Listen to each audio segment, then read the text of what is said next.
Welcome back to 13th Street. Before we begin tonight, take a moment to like and subscribe and leave a comment with your state and what time you're watching. It helps more stories like this find people like you. Now, lock your door, turn the lights down. Let's begin. The tenant below. I rented the apartment in October because it was cheap and I was desperate.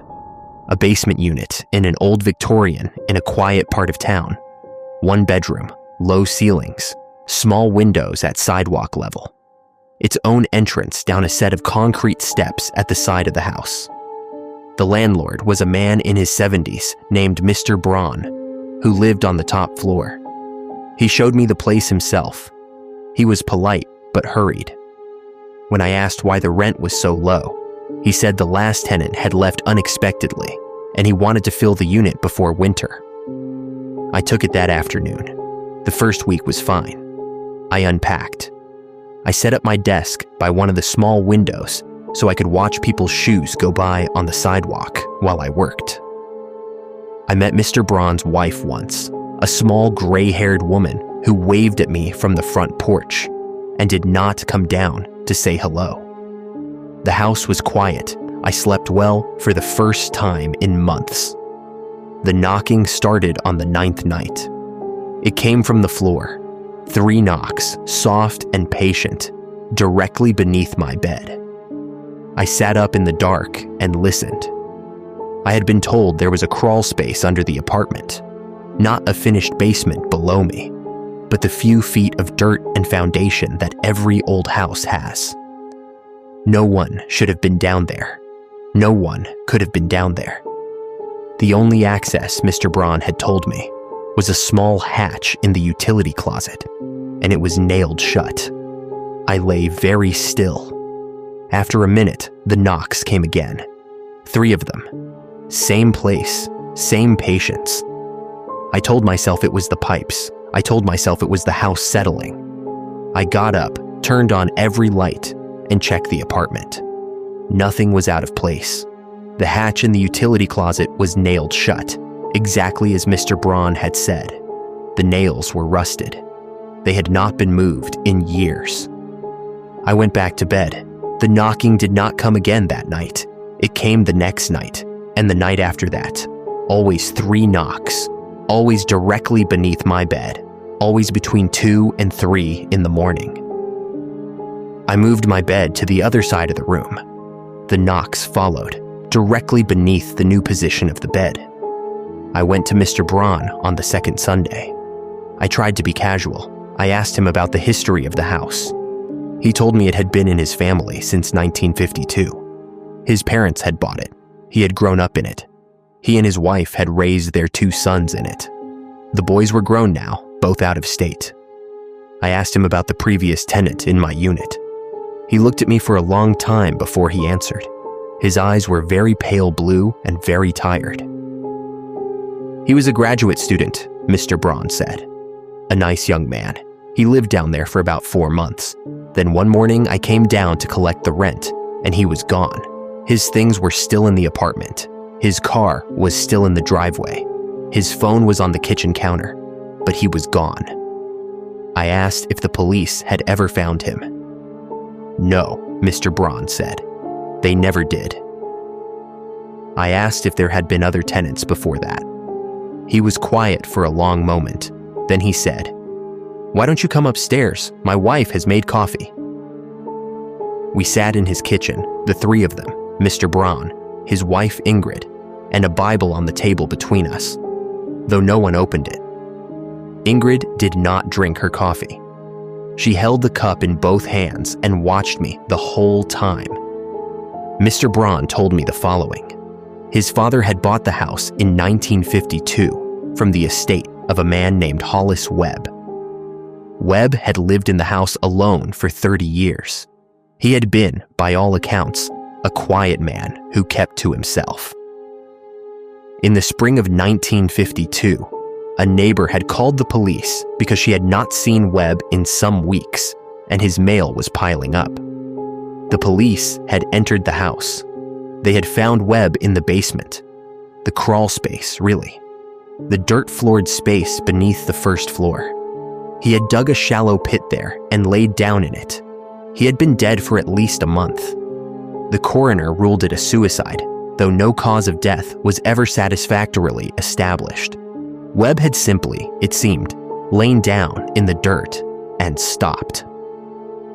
Mr. Braun's father had gotten the house for almost nothing. He had sealed the crawl space. He had poured a partial concrete floor over the area where Webb had been found.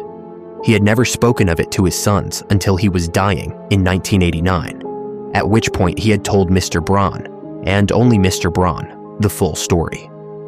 He told me, Mr. Braun said, that he had made a mistake, that he should have burned the house down instead of living in it. He said that every tenant who ever stayed in the basement apartment for more than a few months had left strangely.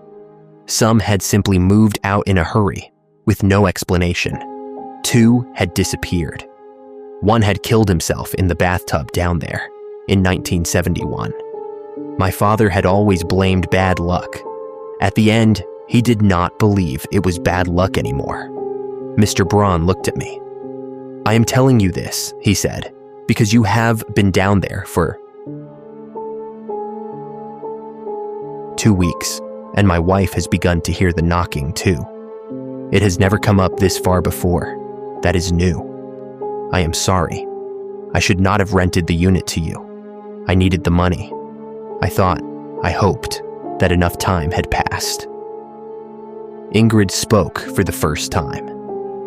"He is lonely," she said quietly. "He only wants company. He's been down there a very long time. Please, when you hear him knocking, do not answer." I asked what would happen if I answered. Neither of them spoke. I packed that night. I did not sleep.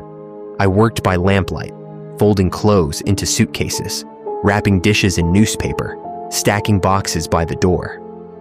My plan was to leave at first light. I would forfeit the deposit. I would find somewhere else. I would be in a hotel by noon. At 2:47 a.m., the knocking started. 3 knocks, directly beneath my feet, where I was standing in the kitchen. Then 3 more, from beneath the hallway. Then 3 from beneath the bathroom. Then 3 from beneath the bedroom. He was moving under the apartment, methodically, room by room, looking for me. I stood frozen in the kitchen with a half-wrapped plate in my hands. The knocking stopped. For a long moment, there was nothing. Only my breathing. Only the hum of the refrigerator. Then, from the utility closet, I heard a single nail pop out of wood. I dropped the plate. I ran for the door. I fumbled with the deadbolt. My hands would not work properly. Behind me, I heard a second nail pop, and then a third, and then the slow, rising creak of an old hatch being pushed up from below. I got the door open. I ran up the concrete steps to the sidewalk in my socks. It was raining. The street was empty. I ran to my car, which was parked at the curb, and fumbled the keys out of my pocket, and dropped them and picked them up, and unlocked the door, and got inside, and locked it. I sat in the driver's seat, soaked, shaking, staring down at the small ground-level windows of my apartment. The lights were still on down there. I could see into the kitchen through the window above the sink. I watched a man walk across my kitchen. He was tall and thin, and wearing what looked like a dark suit, the cut of it old, the fabric sodden and stained with dirt. His hair was matted. His skin was gray. He moved slowly, unhurried, as if he had all the time in the world. He stopped in front of the sink. He turned his face toward the window. He looked up through the glass directly at my car. He smiled. He lifted one hand in a small, polite wave. Just the fingers. A quiet little greeting. Then he turned and walked very calmly toward the front door of my apartment. The door I had just run through. The door I had left open behind me. I started the car. I drove to my sister's house 3 towns away. I drove the whole way watching my rearview mirror. I got there at 4 in the morning. She let me in without asking questions. I slept on her couch for 2 weeks. I never went back to the apartment. My sister and her husband went one afternoon with a truck and collected my things. Mr. Braun was not there. The apartment, they said, was exactly as I had left it, except for one detail. On the kitchen floor, in the spot where I had dropped the plate, someone had arranged the broken pieces into a neat circle. In the middle of the circle, drawn in what my sister thought was dirt, but might have been something else, were 3 words. Please come back. It has been 4 years. I live across the country now. I have a good apartment on the 4th floor of a modern building. No basement, no crawl space. I have a partner. I have a cat. I am mostly happy. But for the last 3 months, I have been hearing knocking at night. 3 knocks. Soft, patient. They come from beneath my bed. I do not know how he found me. I only know that last night, for the first time, I heard him whisper my name. And tonight, when the knocks come, I am very afraid that I am going to answer. Like and subscribe for more horror stories like this.